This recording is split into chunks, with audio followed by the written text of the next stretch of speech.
سب سے پہلے یہ سنیں۔ گھر کے کام کاج، جھاڑو دینا، برتن دھونا، اپنے کپڑے دھونا۔ آپ کی 9 بیویاں زندہ اپنے کپڑے خود دھوتے، کوئی کپڑا پھٹ جاتا تھا خود سیتے تھے، جوتا پھٹ جاتا اس کو خود سیتے تھے، اپنے گھر والوں کے ساتھ مل کر گھر کا کام کرتے تھے۔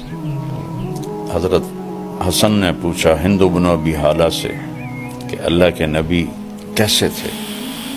انہوں نے کہا دائم الفکرہ طویل الاحصا، لمبی سوچ اور لمبا غم۔ یہی سوال ایک صحابی نے حضرت عائشہ سے پوچھا اللہ کے نبی کیسے تھے؟ انہوں نے کہا کان ضحاکا بساما، بہت ہنسنے والے، بہت مسکرانے والے۔ جگہ کے بدلنے سے عمل بدل گیا۔ مسجد میں ہیں تو ایک ذمہ داری سر پر ہے، گھر میں آتے ہیں تو وہ ذمہ داری باہر، اور بیوی کے ساتھ ایز اے خامند ہنس رہے ہیں، مسکرا رہے ہیں، گپے مار رہے ہیں۔ اور ایک ایسا نہیں کہ میں نبی ہوں اور بس وہ آگے بیچاری ایسے بیٹھی ہوئی ہوں، ایسے نہیں، بے تکلفی ہے۔ حضرت عائشہ نے حلوہ پکایا، حریرہ جو ذرا پتلا ہوتا ہے، اوپر سے حضرت سودا آ گئی۔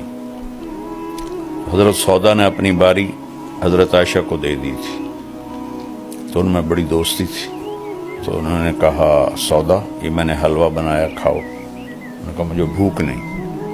کہا کھا لو ورنہ تیرے منہ پہ مل دوں۔ انہوں نے کہا مجھے طلب نہیں، تو انہوں نے لپ بھری اور منہ پہ مل دی۔ اللہ کے نبی بیٹھے ہوئے تھے، آپ نے حضرت عائشہ کے دونوں ہاتھ پکڑ کے کہا سودا چل آ اس کے منہ پہ مل۔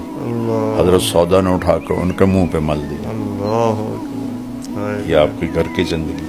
مغرب کے بعد سب بیگمات کو وہاں بلاتے جہاں آپ کی باری ہوتی تھی، ان کے ساتھ دن میں 3 مجلسیں ہوتی تھی، فجر کی مختصر، عصر کی تھوڑا ٹائم، مغرب کے بعد پھر سب کٹھی اس گھر میں، وہاں جتنی دیر وہ بیٹھیں اس کے لیے کوئی ٹائم مقرر نہیں ہوتا تھا۔ پھر وہ ساری عشاء سے پہلے اٹھ کے چلی جاتی تھی، اب عشاء کی نماز پڑھا کے آ کے فوراً سو جاتے تھے۔ لا ثمرۃ بعد العشاء، عشاء کے بعد کوئی مجلس نہیں ہے۔ اور پھر آپ آخری 3 پہر جب آپ اٹھ جاتے تھے، تہجد کا وضو آپ خود فرماتے تھے، مسواک فرماتے، جس گھر میں ہوتے وہاں آپ نوافل ادا فرماتے۔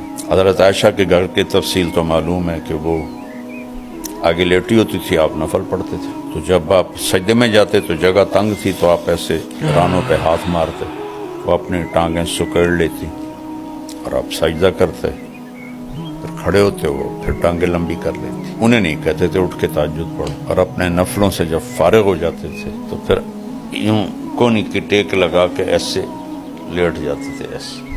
حضرت عائشہ بھی اٹھ جاتی تھی، پھر فجر کی اذان تک دونوں ایز اے خامند اور بیوی آپس میں ان کی پیار و محبت کی بات ہوتی تھی۔